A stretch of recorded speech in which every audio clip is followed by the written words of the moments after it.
Shalom. Puji syukur patut kita ungkapkan kepada Tuhan Allah Bapa di sorga, karena kasih setianya bagi kita semua, sehingga kita boleh selalu memiliki berkat yang luar biasa dalam hidup kita. Berkat-berkat dari Tuhan itu begitu mensukacitakan keimanan, ketaatan, kesetiaan kita sebagai orang yang percaya. Dan tentunya berkat itu antara lain sehat, cerdas, arif, dan bijaksana. Termasuk juga banyak rezeki yang boleh kita miliki dalam hidup kita sebagai orang yang percaya. Baiklah, saudara-saudaraku di dalam Tuhan, marilah kita mengikuti channel Air Kehidupan dari saya, Pendeta Stephen Bons Manengke. Sebelum kita mendengarkan firman Tuhan, berdasarkan menjabarkan trilogi pembangunan jemaat Sinode Gemim, mari kita tunduk kepala dan berdoa. Sekiranya kasih Tuhan, kemurahan Tuhan, kebaikan Tuhan dan ketulusan Tuhan selalu Engkau nyatakan dalam hidup kami sebagai orang beriman. Kini saatnya kami mau belajar memahami akan firman-Mu Tuhan. Tuangi hamba-Mu yang lemah dan pendosa ini dengan kuasa Roh Kudus-Mu, agar firman yang disampaikan mendapat tempat tersendiri dalam kelangsungan kehidupan kami sebagai orang beriman. Inilah permohonan dan doa kami dalam nama Yesus Kristus, Juru Selamat kami yang hidup. Amin. Marilah kita membaca Alkitab dalam Yeskiel 3 ayat 16 hingga ayat yang ke-21. Yeskiel pasal 3 ayat 16 hingga ayat yang ke-21. Yeskiel dipanggil menjadi penjaga Israel. Sesudah 7 hari datanglah firman Tuhan kepadaku. Hai anak manusia, Aku telah menetapkan engkau menjadi penjaga kaum Israel. Bila mana engkau mendengarkan sesuatu firman daripadaku, peringatkanlah mereka atas namaku. Kalau aku berfirman kepada orang jahat, engkau pasti dihukum mati, dan engkau tidak memperingatkan dia atau tidak berkata apa-apa untuk memperingatkan orang jahat itu dari hidupnya yang jahat, supaya ia tetap hidup. Orang jahat itu mati dalam kesalahannya, tetapi aku akan menuntut pertanggungan jawab atas nyawanya daripadamu. Tetapi jikalau engkau memperingatkan orang jahat itu dan ia tidak berbalik dari kejahatannya dan dari hidupnya yang jahat, ia akan mati dalam kesalahannya, tetapi engkau telah menyelamatkan nyawamu. Jikalau seorang yang benar berbalik dari kebenarannya dan ia berbuat curang, dan aku meletakkan batu sandungan di hadapannya, ia akan mati oleh karena engkau tidak memperingatkan dia.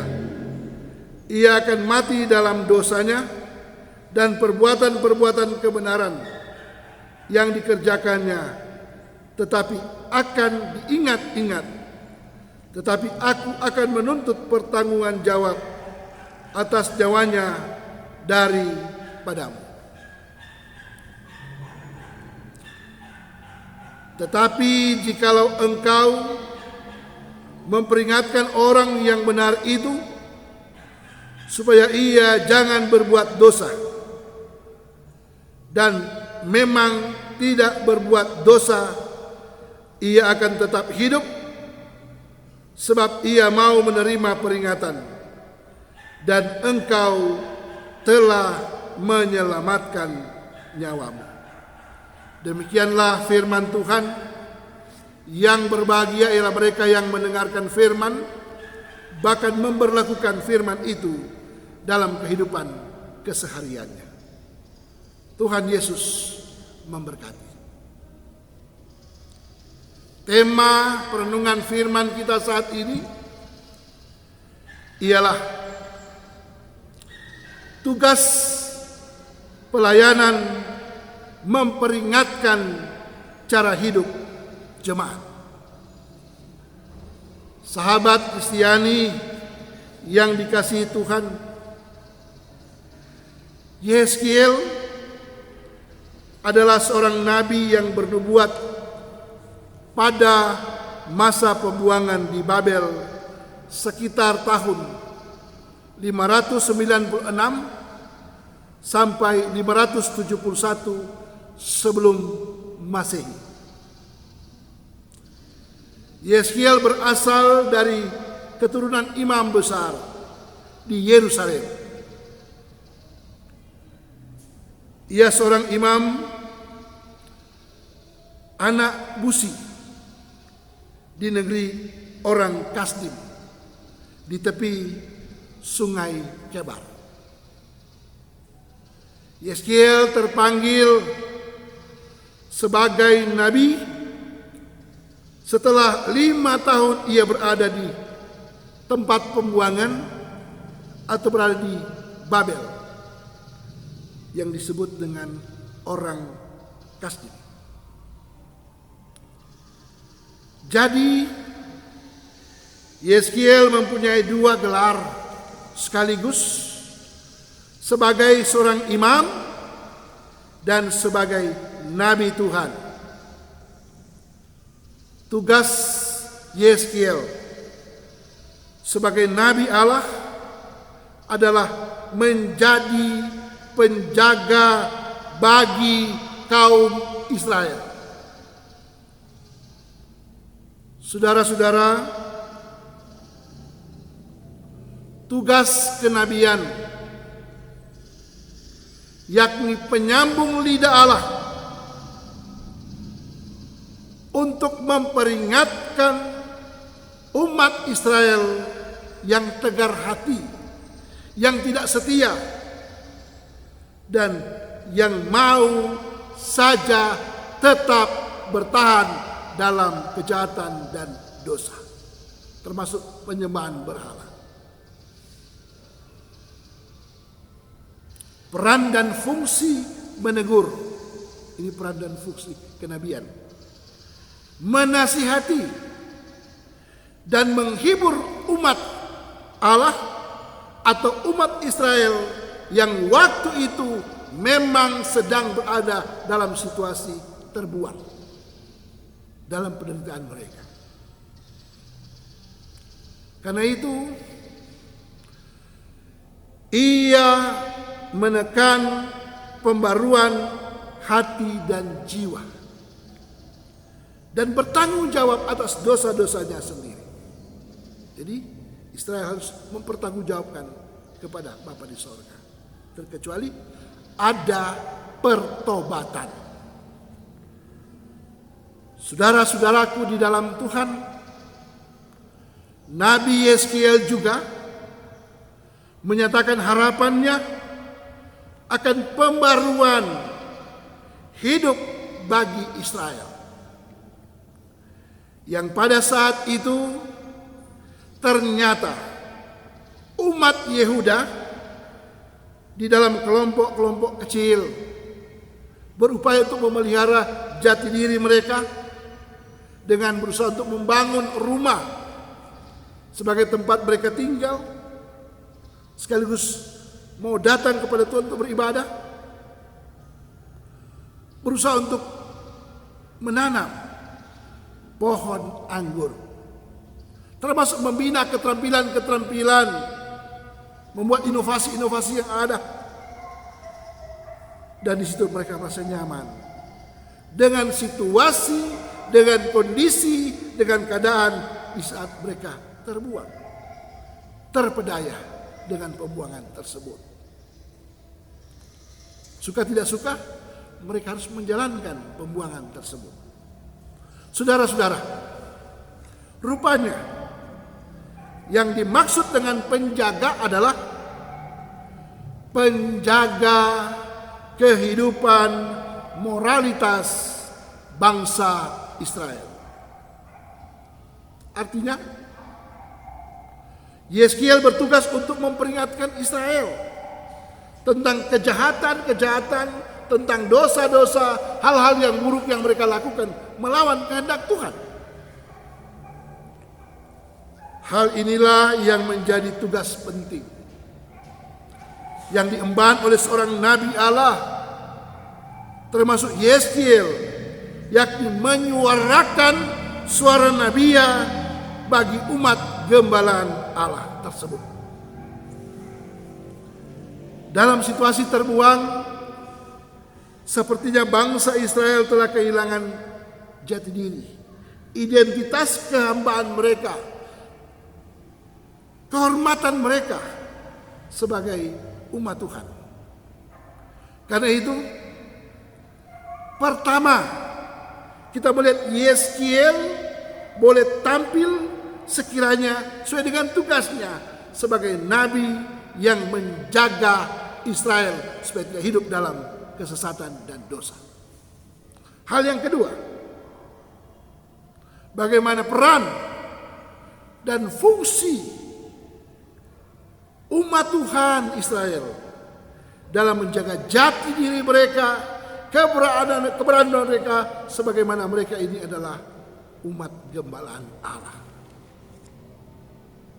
Penjaga dalam spiritualitasnya, dalam keimanannya agar umat Israel hidup kudus, hidup suci di hadapan Allah. Saudara-saudara, Nabi diutus Tuhan untuk menyampaikan pesan penghukuman, pesan pertobatan, sekaligus pesan pengharapan dari Tuhan. Ini komitmen. Apakah mereka menjalani tugas seperti ini? Mengharap, bersandar, berharap dalam suatu situasi, mau bertobat. Karena itu, sebagai penjaga umat yang memang harus setia, harus betul-betul taat, dan mampu menjadi pelayan yang semakin kuat dan kokoh, semakin tangguh, dan semakin berkualitas secara iman.